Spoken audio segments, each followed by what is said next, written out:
পশ্চিমবঙ্গ মধ্যশিক্ষা পর্ষদ অনুমোদিত নবম শ্রেণীর বাংলা প্রথম ভাষার ধীবর বৃত্তান্ত নাট্যাংশ নিয়ে আজকের আলোচনা। সাহিত্যচয়ন গ্রন্থের ৩য় পৃষ্ঠায় ধীবর বৃত্তান্ত নাট্যাংশটি আছে। কালিদাসের লেখা। তো প্রথমে কালিদাস সম্পর্কে আমরা একটু অবগত হয়ে নেব। প্রাচীন ভারতের সংস্কৃত ভাষার স্বনামধন্য কবি, মহারাজা বিক্রমাদিত্যের সভায় নবরত্নের অন্যতম প্রধান রূপে গণ্য হয়ে থাকেন। কথিত আছে যে ইনি দেবী সরস্বতীর সাক্ষাৎ লাভ করেন এবং তার প্রসাদে ও উপদেশে সরস্বতী কুণ্ডে অবগাহন ও তার জলপান করে মহামূর্খও অতিশয় নির্বোধ থেকে মহাকবি হয়ে ওঠেন। তার রচিত গ্রন্থের মধ্যে রয়েছে অভিজ্ঞান শকুন্তলম, বিক্রম উর্বশী, মালবিকাগ্নিমিত্রম, রঘুবংশ, কুমার সম্ভব, মেঘদূত, ঋতুসংহার প্রভৃতি। ইনি পশ্চিম মালবের অধিবাসী এবং খ্রিস্টীয় ৫ম শতাব্দীর শেষ ভাগ থেকে ৬ষ্ঠ শতাব্দীর মধ্যে বর্তমান ছিলেন বলে অনুমিত হয়ে থাকে। তো এই ছিল নাট্যকারের পরিচিতি কালিদাস সম্পর্কে। এবার আমরা চলে যাচ্ছি মূল রচনার মধ্যে। মহর্ষি কর্ণের তপবনে তার অনুপস্থিতিতে শকুন্তলাকে বিয়ে করে রাজা দুষ্মন্ত রাজধানীতে ফিরে আসেন। মহর্ষি কর্ণ হলেন শকুন্তলার পালিত পিতা। তিনি তপবনে তখন ছিলেন না। তিনি বলতে মহর্ষি কর্ণ, তিনি গেছিলেন তীর্থক্ষেত্রে। তো তার অনুপস্থিতিতে শকুন্তলা যখন একাকী গৃহে অবস্থান করছেন, ঠিক সেই সময়ে রাজা দুষ্মন্ত মৃগয়া করতে এসে ক্লান্ত হয়ে পড়েন এবং ক্লান্তি দূর করবার জন্যে মহর্ষি কর্ণের তপবনে প্রবেশ করেন। সেই সময়ে তার সঙ্গে সাক্ষাৎ হয় শকুন্তলার। পরস্পরের মধ্যে যে বাক বিনিময় বা তাদের রূপ দর্শন হয়, তার ভিত্তিতে দুষ্মন্ত শকুন্তলার কাছে প্রস্তাব পাড়েন তাকে বিবাহের, এবং তাদের দুজনের সম্মতিতেই গান্ধর্ব মতে বিবাহ সম্পন্ন হয়। এই প্রসঙ্গে বলে রাখা ভালো যে হিন্দু পৌরাণিক শাস্ত্র গ্রন্থ অনুসারে বিবাহের যে বিভিন্ন রীতি আছে তা ৮ প্রকার। এই ৮ প্রকারের মধ্যে যে বিবাহ রীতিগুলো আছে সেগুলো এরকম: দৈব বিবাহ, আসুর বিবাহ, প্রজাপত্য বিবাহ, রাক্ষস বিবাহ, গান্ধর্ব বিবাহ, ব্রহ্ম বিবাহ, আরস বিবাহ ও পৈশাচ বিবাহ। এখানে এই ৮ প্রকারের মধ্যে আমরা এখানে গান্ধর্ব বিবাহের কথা পাচ্ছি। তো এই বিবাহের রীতি অনুযায়ী পরস্পরের সম্মতিতেই শুধুমাত্র বিবাহ হয়ে থাকে, সেখানে অন্যদের অনুমতি বা অনুমোদনের কোনো অবকাশ থাকে না। যাই হোক, এরপরেই বলা হচ্ছে যে রাজা দুষ্মন্ত সেই গান্ধর্ব মতে বিবাহ করে তিনি তার রাজ্যে ফিরে গেছেন। এই প্রসঙ্গে বলে রাখা ভালো, রাজা দুষ্মন্ত ছিলেন কুরুবংশীয় রাজা। মহাভারত অনুযায়ী তিনি ইলিনা ও রথনতারার পুত্র।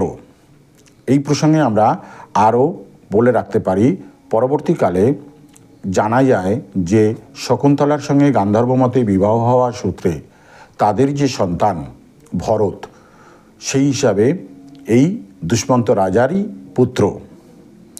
তো শকুন্তলার পরিচয় মোটামুটিভাবে আমরা এখান থেকে পাচ্ছি যে পালিত পিতা কর্ণের কন্যা এবং ভরতের মাতা।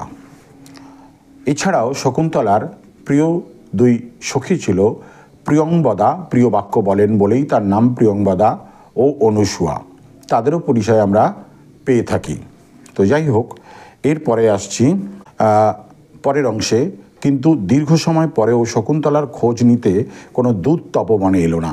অর্থাৎ রাজা দুষ্মন্ত তার রাজ্যে ফিরে গেছেন, কিন্তু তিনি সেই রাজ্যে ফিরে যাওয়ার পরে তার স্ত্রীর খবরাখবর নিতে বা তাকে গ্রহণ করবার জন্য কাউকে পাঠাননি। দীর্ঘদিন এমন অবস্থা চলার পরেই মানে মনের মধ্যে একটা অসন্তোষ, একটা দুশ্চিন্তা ধীরে ধীরে গ্রাস করে ধরে শকুন্তলার মধ্যে। তিনি স্বামীর চিন্তায় যখন শকুন্তলা অন্নমনা, তখন তপবনে এলেন ঋষি দুর্বাসা। এমনই একদিন যেদিন ভীষণ রকমভাবে চিন্তান্বিত ছিলেন এই শকুন্তলা, ঠিক সেই সময়ে তার কাছে আসেন ঋষি দুর্বাসা। দুর্বাসা ঋষি হলেন হিন্দু পুরাণের এক ক্রোধী স্বভাবের বিখ্যাত ঋষি। ক্রোধের কারণেই তিনি বলা যেতে পারে বিখ্যাত। তার শিবের অংশ থেকে জন্ম বলেই বলা হয় তিনি দুর্বাসা বা ক্রোধী হিসাবে চিহ্নিত হয়ে থাকেন। তপস্যার ফলের কারণেও তার জন্ম বলে জানা যায়। তো যে কারণে আমরা দুর্বাসাকে এক ভয়ঙ্কর ঋষি হিসাবেই গণ্য হতে দেখি। তো যাই হোক, এখানে সে কথার পরিপ্রেক্ষিতে বলা যেতে পারে যে স্বামীর চিন্তায় শকুন্তলা যখন অন্নমনা অর্থাৎ মন অন্যদিকে রয়েছে, ঠিক সেই সময় দুর্বাসা মুনি এসে তাকে ডাকেন, কিন্তু কোনো সাড়া না পাওয়ার কারণে তিনি অভিশাপ দেন। বলা হচ্ছে যে শকুন্তলা তার টের না পাওয়ায় ঋষি অপমানিত বোধ করলেন এবং অভিশাপ দিলেন। অর্থাৎ শকুন্তলা কোনো উত্তর না দেওয়ায় তিনি ভাবলেন যে শুনে বুঝে দেখেও হয়তো তাকে এড়িয়ে যেতে চাইছে, তাই তার ক্রোধ সীমা ছাড়িয়ে যায় এবং তার পরিণতি স্বরূপ দুর্বাসা মুনি কী করেন, তাকে অভিশাপ দেন। কি অভিশাপ দিয়েছেন না, বলা হচ্ছে যে তিনি যার চিন্তায় মগ্ন, তিনি অর্থাৎ সেই ব্যক্তি তাকে ভুলে যাবেন। এরকম একটা অভিশাপ দেওয়ায় মানে তার সখীর সেটা খুব ভয়ঙ্কর রকমের অভিশাপ বলেই মনে হয় এবং সেই অভিশাপ তাকে ফিরিয়ে নেওয়ার জন্য কাতর মিনতি জানায়। কিন্তু দেখা যাক তারপরে কি হচ্ছে। বলা হচ্ছে যার চিন্তায় সে মগ্ন সেই ব্যক্তি শকুন্তলাকে ভুলে যাবেন। শেষ পর্যন্ত সখী প্রিয়ংবদার অনুরোধে ঋষি বললেন যে কোনো নিদর্শন দেখাতে পারলে তবে সাপের প্রভাব দূর হবে।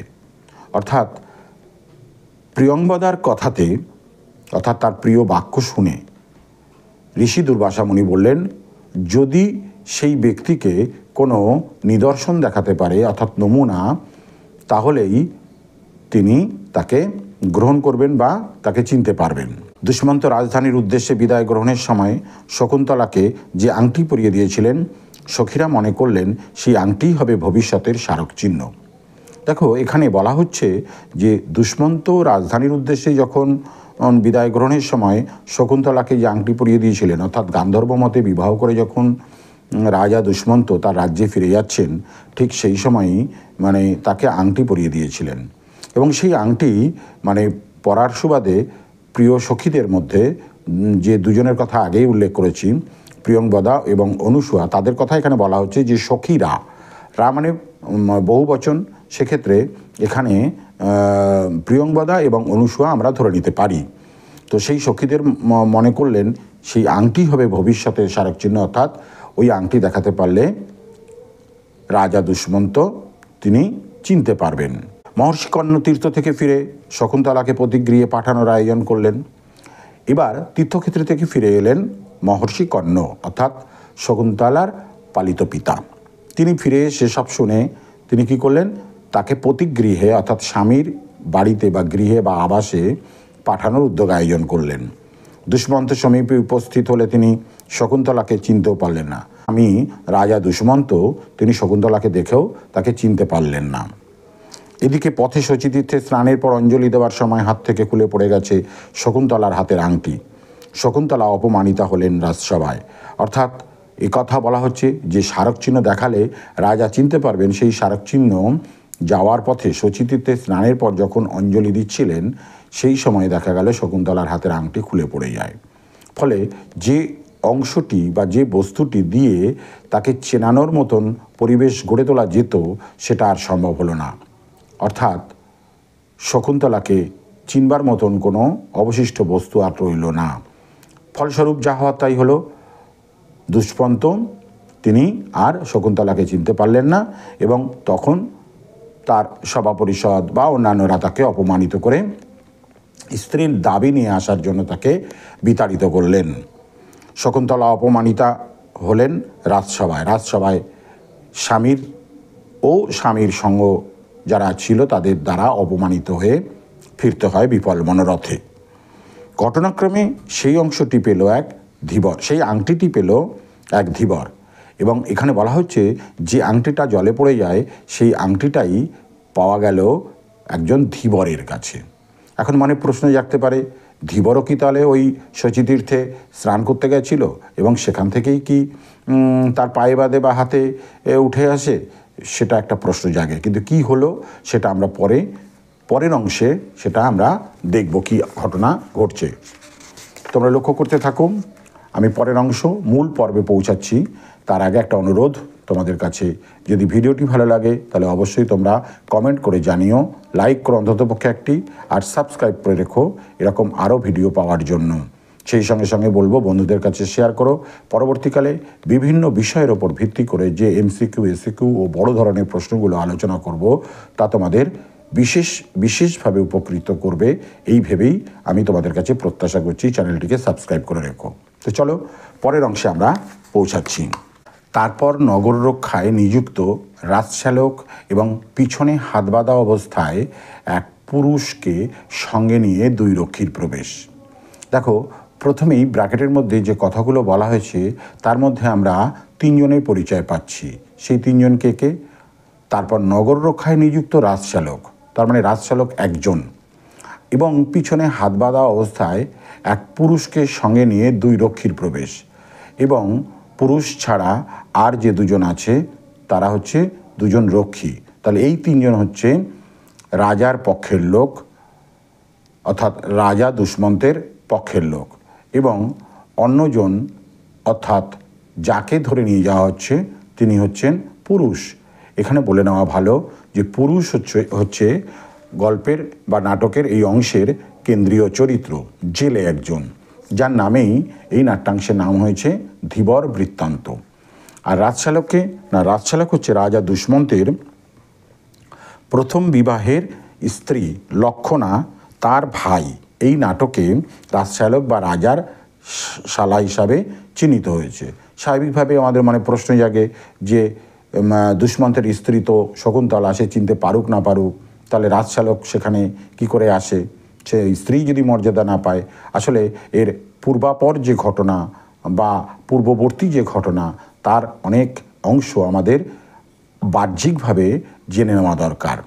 তো সেই নিরিখেই আমি বলছি যে আগের ঘটনাক্রম যদি জানা যায় তাহলে দেখা যাবে যে তার প্রথম স্ত্রী অর্থাৎ রাজা দুষ্মন্তের প্রথম স্ত্রী লক্ষণা, এবং তার ভাই এখানে শ্যালক হিসাবে চিহ্নিত হয়েছে।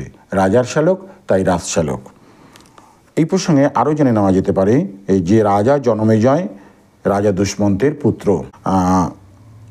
একই সঙ্গে আমাদের জেনে নেওয়া দরকার এখানে যে 2 জন রক্ষীর কথা বলা হয়েছে তার একজন হচ্ছে সূচক এবং অন্যজন হচ্ছে জানুক। 2 জন রক্ষীর প্রথমজন সূচক। এটা মনে রাখার ক্ষেত্রে একটা বিশেষ সুবিধা এটাই যে সূচনা থেকে সূচক কথাটা যদি আমরা ভাবি তাহলে মনে রাখতে অসুবিধা হয় না যে সূচকই হচ্ছে প্রথম, কারণ রচনা বা প্রবন্ধ লেখার ক্ষেত্রে সূচনা আমরা সবার আগে লিখি। তাই আগে সূচক রক্ষী প্রথম রক্ষী এবং পরে জানুক রক্ষী দ্বিতীয় রক্ষী। তো চলো এবার আমরা জেনে নিই যে তারপরে কি বলা হয়েছে। 2 রক্ষী তাড়না করে, ওরে বেটা চোর, বল মণিখচিত রাজার নাম খোদাই করা এই রাজার আংটি তুই কোথায় পেলি? তাড়নাম করে মানে তাড়িত করতে করতে, অর্থাৎ তাড়িয়ে নিয়ে যেতে যেতে বলছে বেটা চোর, বলবি বল মণিখচিত অর্থাৎ মাণিক্য দ্বারা খোদাই করা রাজার এই যে নাম লেখা আছে এই আংটিটা তুই কোথায় পেলি? পুরুষ অর্থাৎ এখানে জেলে ভয় পাওয়ার অভিনয় করে, আপনারা শান্ত হন, আমি এরকম কাজ অর্থাৎ চুরি করিনি। অর্থাৎ জেলে ভয় পেয়ে ওই মানে তাকে তাড়িত করে নিয়ে যেতে যেতে যখন বলছে তখন সে ভয় পেয়ে বলছে আপনারা শান্ত হন, আমি এরকম কাজ করিনি, অর্থাৎ আমি চুরি করিনি। প্রথম রক্ষী কে বললাম তাহলে? না সূচক বলছে তবে কি তোকে সৎ ব্রাহ্মণ বিবেচনা করে রাজা এটা দান করেছেন? অর্থাৎ তুই ব্রাহ্মণ, এ তো আগেই বলে দিয়েছে যে সেটা করেনি। তো সেখানে তাকে ব্রাহ্মণ মানে বিদ্রুপ করে তার জাতি নিয়ে উপহাস করে প্রথম রক্ষী কথা বলছে যে তোকে কি ব্রাহ্মণ বিবেচনা করে রাজা এটা দান করেছেন? রাজারা হয়তো দান করে থাকে, সেই জন্যই তাকে এরকম করে বলা।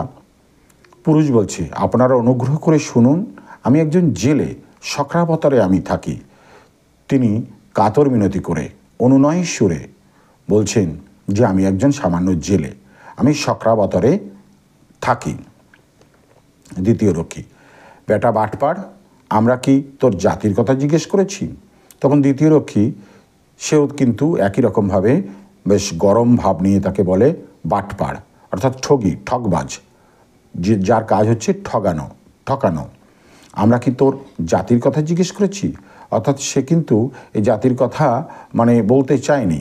সে তার জাতির কথা বলে, অর্থাৎ জেলে এ কথা বলে বোঝাতে চাইছে সাধারণ শ্রেণীর মানুষ, তার এই প্রলোভন বা ইচ্ছা এই ধরনের কিছু নেই, যার কারণে সে সেটা চুরি করবে বা ব্রাহ্মণ বলে তাকে রাজা দেবে।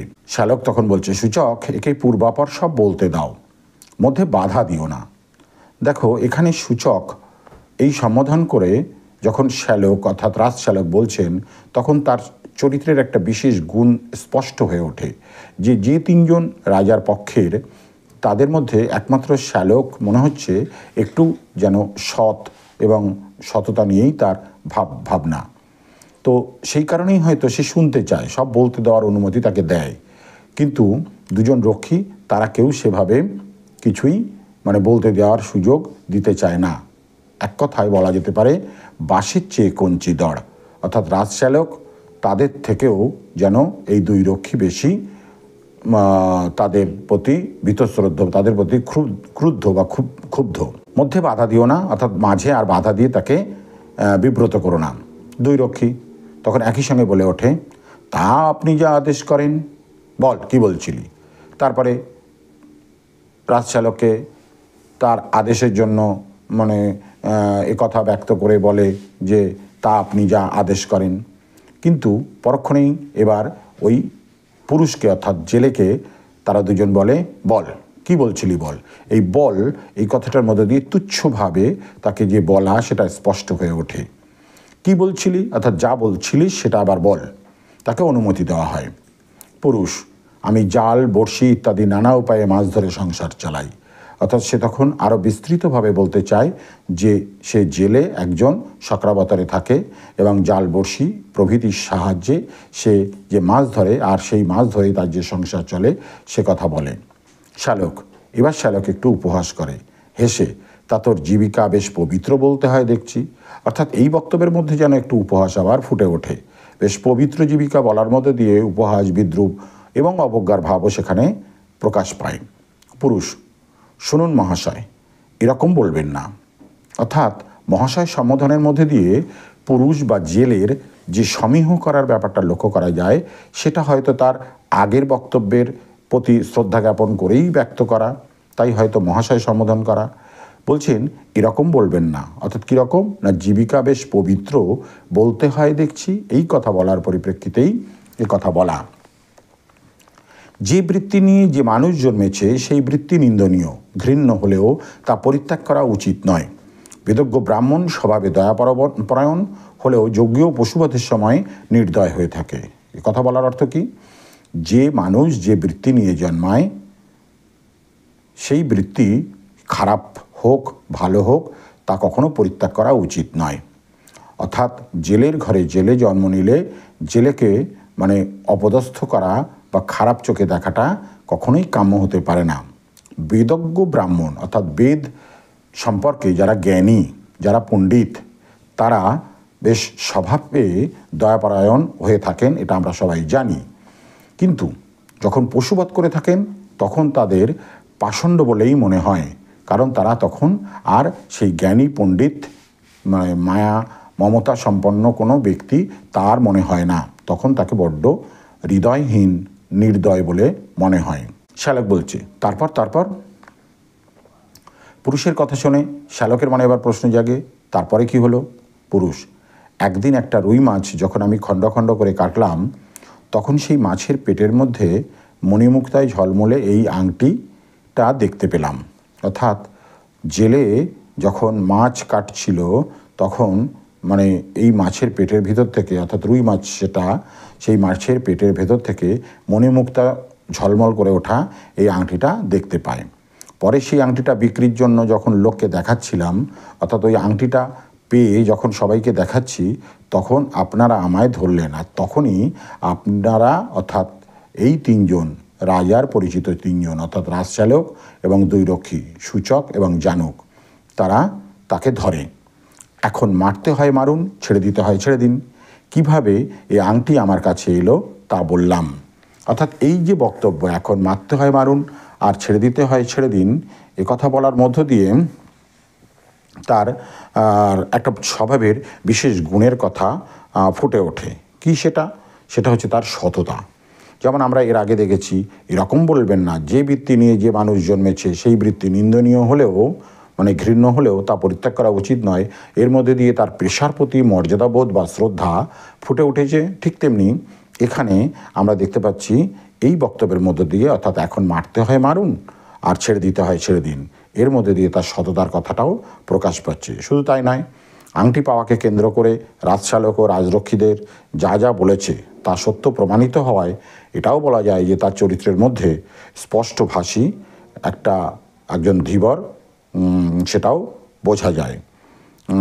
এছাড়াও বলা যেতে পারে, আমরা এই নাটকের পরবর্তী পর্বে আরও যে সমস্ত বক্তব্যগুলো পাবো তার মধ্যে দিয়েও তার চরিত্র বৈশিষ্ট্যটাকে কিভাবে প্রকাশ পাচ্ছে তা দেখে নেওয়ার চেষ্টা করব। তো এখানে কথা বলা হলো যে কিভাবে এই আংটি আমার কাছে এলো তা বললাম। এরপর বলা হচ্ছে, শ্যালক জানুক, এর গা থেকে কাঁচা মাংসের গন্ধ আসছে, এ অবশ্যই গোসাপ খাওয়া জেলে হবে। তবে আংটি পাওয়ার ব্যাপারে যা বলল তা একবার অনুসন্ধান করে দেখতে হবে, সুতরাং রাজবাড়িতেই যাই। শ্যালক এবার নিজে সিদ্ধান্ত নিতে পারছে না বা নিতে চাইছে না, তাই রাজরক্ষীদেরকে সঙ্গে নিয়ে তার রাজার আলয়ে যাওয়ার ইচ্ছা প্রকাশ পায়। বলছে সেই সঙ্গে সঙ্গে যে এর গা থেকে কাঁচা মাংসের গন্ধ বেরোচ্ছে, অর্থাৎ গোসাপ খাওয়া জেলেই হবে, অর্থাৎ খুব নিচু শ্রেণীর মানুষ হবে। তো যাই হোক, সেই আংটি পাওয়ার ব্যাপারে নিশ্চিন্ত হতে তারা অনুসন্ধান করতে চলে রাজবাড়ির উদ্দেশ্যে। দুই রক্ষী সেই সময় বলছে, তবে তাই হোক, চল রে গাঁট কাটা। অর্থাৎ তারাও সম্মতি জানায় রাজচালকের কথায় যে হ্যাঁ, সেটাই ভালো হবে, রাজবাড়িতে যাওয়াটাই বাঞ্ছনীয় বা রাজবাড়িতে যাওয়াটাই যুক্তিযুক্ত। তো তবুও তারা তাকে অপমান করে গাঁট কাটা বলতে ছাড়ে না। অর্থাৎ এখানে চোর, বদমাস, ফ্রেববাজ এই গাঁট কাটা শব্দের মধ্য দিয়ে প্রকাশ পাচ্ছে। এবার সবাই এগিয়ে চললেন। শ্যালক, সূচক, সদর দরজায় সাবধানে এই চোরকে নিয়ে অপেক্ষা করো। ইতিমধ্যে এই আংটি কিভাবে পাওয়া গেল সেসব বিষয়ে মহারাজকে নিবেদন করে তার আদেশ নিয়ে ফিরছি। এবার দেখা গেল যে শ্যালক তিনি অনুমতিপ্রাপ্ত বা আজ্ঞাবহ, তাই হয়তো তিনি নিজে যাচ্ছেন, রক্ষীদেরকে বাইরে, ওই জেলেকে বা পুরুষকে বাইরে রেখেই ভিতরে প্রবেশ করলেন আংটি নিয়ে। আংটি দেখিয়ে কি ভাবে তার নাম লেখা আংটি এভাবে তার কাছে গেল সেটার বৃত্তান্ত জানবার জন্য তিনি কৌতূহলী হয়ে জেনে বুঝে তবে ফিরবেন এই দুই রক্ষীর কাছে বা জেলের কাছে। দুই রক্ষী, আপনি প্রবেশ করুন। মহারাজের সংবাদ শুনে খুব খুশি হবেন। দুই রক্ষী তখন মনে মনে ভাবছেন যে রাজার নাম লেখা আংটি পাওয়া গেছে এবং এরকম জেলের কাছে, শুনে তিনি খুশি হবেন এই ভেবে যে তার হারিয়ে যাওয়া কোনো মূল্যবান সম্পদ ফিরে পাওয়া গেল। রাজচালক বেরিয়ে গেলেন। রাজচালক এবার বেরিয়ে গেলেন কোথায়? না, রাজবাড়ির উদ্দেশ্যে। প্রথম রক্ষী, আবার বলি, প্রথম রক্ষীকে? প্রথম রক্ষী হচ্ছে সূচক। আমাদের প্রভুর দেখি খুব বিলম্ব হচ্ছে। প্রথম রক্ষী অপেক্ষা করতে পারছেন না, তার মধ্যে একটা উদ্বেগ ধরা পড়ছে। তাই তিনি বলছেন যে আমাদের প্রভু অর্থাৎ এখানে যে রাজচালক, তার আসতে একটু দেরি হচ্ছে। দ্বিতীয় রক্ষী, আরে বাবা, অবসর বুঝে তবে না রাজার কাছে যাওয়া যায়। অর্থাৎ রাজবাড়িতে প্রবেশ করেছেন ঠিক আছে, কিন্তু রাজার কাছে যে পৌঁছানোটা তো একটু সময় সাপেক্ষ ব্যাপার। যখন তখন রাজার কাছে পৌঁছানো যাবে বললেই তো যাওয়া যায় না। তাই বলা হচ্ছে কথা যে অবসর বুঝে তবে না রাজার কাছে যাওয়া যায়। প্রথম রক্ষী,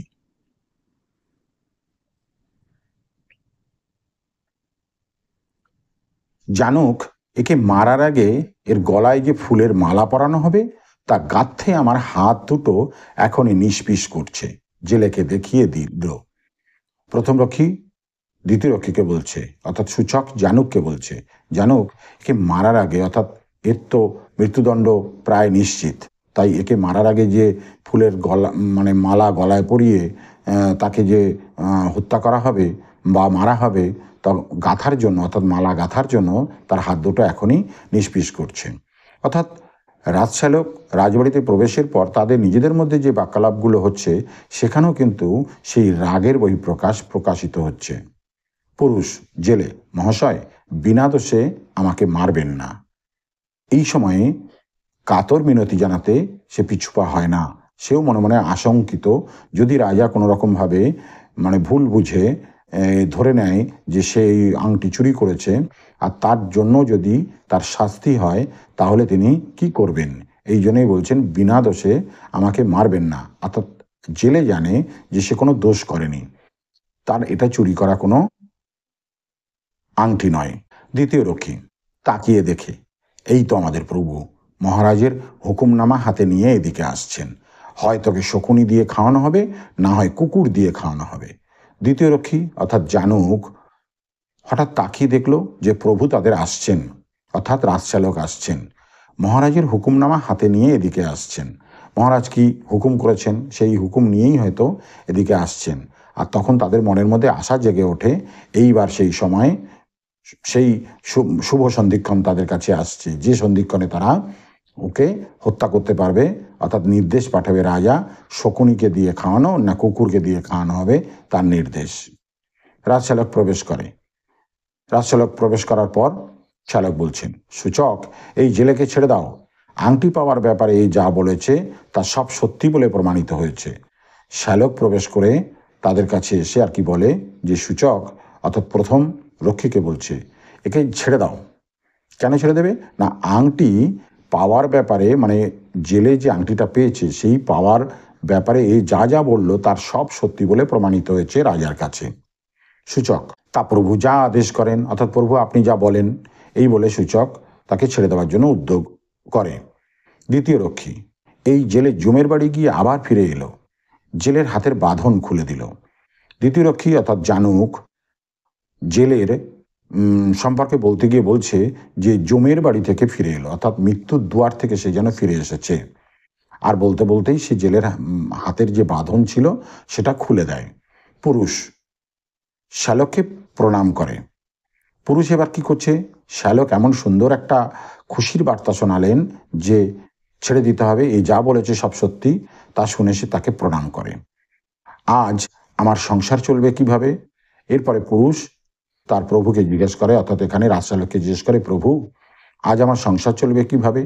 অর্থাৎ রক্ষীরা যখন প্রভু বলছে তখন পুরুষেরও আর প্রভু বলতে বাকি থাকে না, তাই সেও প্রভু সম্বোধন করে বলছে, আজ আমার সংসার চলবে কি করে। সে তো সারাদিন এই নিয়েই দৌড়াদৌড়ি ব্যস্ত হয়ে পড়ে। সে যে তার মাছ ধরতে পারলো না, মাছ কাটতে পারলো না, বিক্রি করতে পারলো না, তার দিন চলবে কি করে। সে তো দিন আনা দিন খাওয়া এক মজুরের মতন।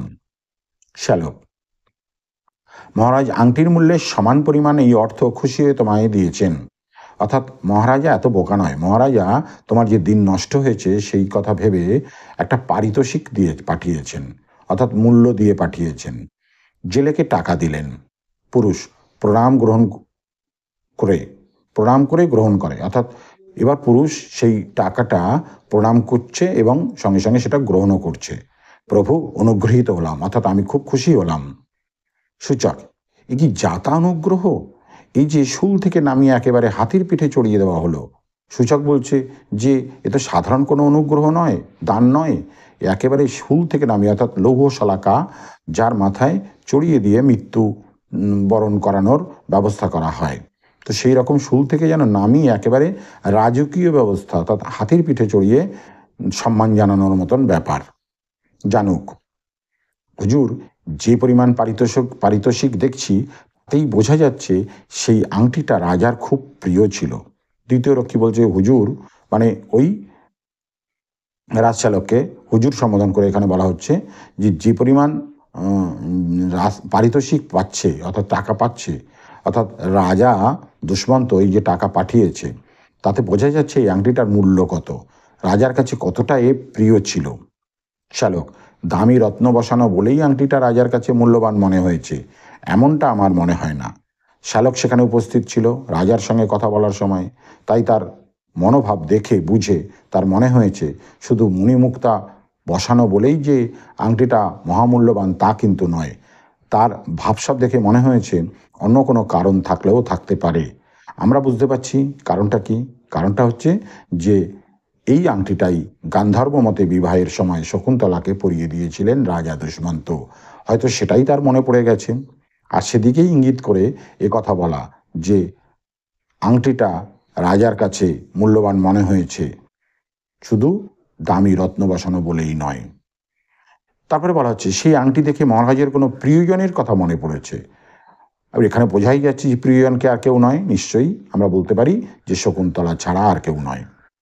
স্বভাবত গম্ভীর প্রকৃতির হলেও মুহূর্তের জন্য রাজা বিহ্বলভাবে চেয়ে রইলেন, এবং মুহূর্তের জন্য মানে কিছুক্ষণের মধ্যেই হঠাৎ করে তার মনোভাবের পরিবর্তন ঘটলো। বিহ্বলভাবে চেয়ে থাকলেন, কবে, কখন, কোথায়, কিভাবে যেন এই আংটিটা আমি কাকে প্রদান করেছি। এই যে চেয়ে থাকা, এই যে ভাবনা, এটার প্রতি ইঙ্গিত করা হয়েছে। সূচক তারপর বলছে, তাহলে আপনি মহারাজের একটা সেবা করলেন বলতে হয়। প্রথম রক্ষী বলছেন, তাহলে আপনি নিশ্চয়ই রাজাকে বেশ একটা সেবা করেছেন, বড় রকমের একটা ব্যাপার তার মাথার মধ্যে ঢুকিয়ে দিতে পেরেছেন। এটা বড় তার কাছে একটা ব্যাপার। জানুক, তার চেয়ে বলো এই জেলের সেবা করলেন। জানুক বলছে দ্বিতীয় রক্ষী, তার থেকে বলো যে জেলের তুমি সেবা করেছো। কেন? জেলের উপকার হলো, তার মৃত্যুদণ্ড হলো না, বরং হাতির পিঠে চড়ানোর মতন রাজকীয় সম্বর্ধনা সে পেয়ে যাচ্ছে এই পারিতোষিক পেয়ে। জেলেকে হিংসায় ভরা দৃষ্টিতে দেখলেন, অর্থাৎ এইসব বলতে বলতে তার মনের মধ্যে একটা ক্রোধ, ক্ষোভ জেগে উঠেছে। একটা হিংসা ভরা দৃষ্টি নিয়ে তার দিকে তাকিয়ে থাকলেন পুরুষ জেলে। মহাশয়, এই পারিতোষিকের অর্ধেক আপনাদের ফুলের দাম হিসাবে দিচ্ছি। এইবার শেষ দিকে এসে দেখা গেল যে পুরুষ অপমানের বদলা অপমান নিতে বা করতে এই ফুলের দাম হিসাবে তাদের পারিতোষিকের অর্ধেক দিচ্ছেন। এটাও হতে পারে, আবার এও হতে পারে যে তিনি সৎ এবং আদর্শবাদী, তিনি একা এই পারিতোষিক এতটা নিতে চান না, তার এতটার প্রয়োজনও নেই, তিনি পরিশ্রমের মধ্য দিয়ে উপার্জন করে সংসার চালানোর পক্ষেই, তাই হয়তো কিছু অতিরিক্ত তাদেরকে প্রদান করে এটা বুঝিয়ে দিতে চাইছে যে আমি নির্লোভ। জানুক, এটা তুমি ঠিকই বলেছ। জানুক তখন বলছে যে হ্যাঁ, এটা তুমি ঠিক বলেছ। শ্যালক, শোনো ধীবর, এখন থেকে তুমি আমার একজন বিশিষ্ট প্রিয় বন্ধু হলে। শ্যালক তখন বলছে শোনো ধীবর, তোমার যে ব্যবহার পেলাম, তোমার যে পরিচয় পেলাম, তোমার যে স্বভাবের কথা জানতে পারলাম, আজ থেকে তুমি আমার একজন বিশিষ্ট বন্ধু হয়ে গেলে। এরপর থেকে আমরা পরস্পরের বন্ধু। এখন থেকে তুমি আমার একজন বিশিষ্ট প্রিয় বন্ধু হলে, অর্থাৎ তোমাকে আর অপ্রিয় চোখে দৃষ্টিতে দেখবার প্রশ্নই ওঠে না। এই ছিল মোটামুটিভাবে ধীবর বৃত্তান্ত নাটকের সরলার্থ। তোমরা আশা করি বিষয়টি সুন্দরভাবে বুঝতে পেরেছো। যদি না পেরে থাকো তাহলেও কোন জায়গায় কোথায় কি অসুবিধা হয়েছে সেটা আমাকে কমেন্ট করে জানিও। সবশেষে বলি, এই অংশটি সংক্ষেপিত এবং সম্পাদিত, আর এটি তর্জমা করেছেন, অর্থাৎ মূল সংস্কৃত ভাষা থেকে তর্জমা করা হচ্ছে, তাই এটি তর্জমা করেছেন সত্যনারায়ণ চক্রবর্তী। ভিডিওটি এখানেই শেষ করছি। ভালো লাগলে অবশ্যই কমেন্ট করে জানিও। ধন্যবাদ।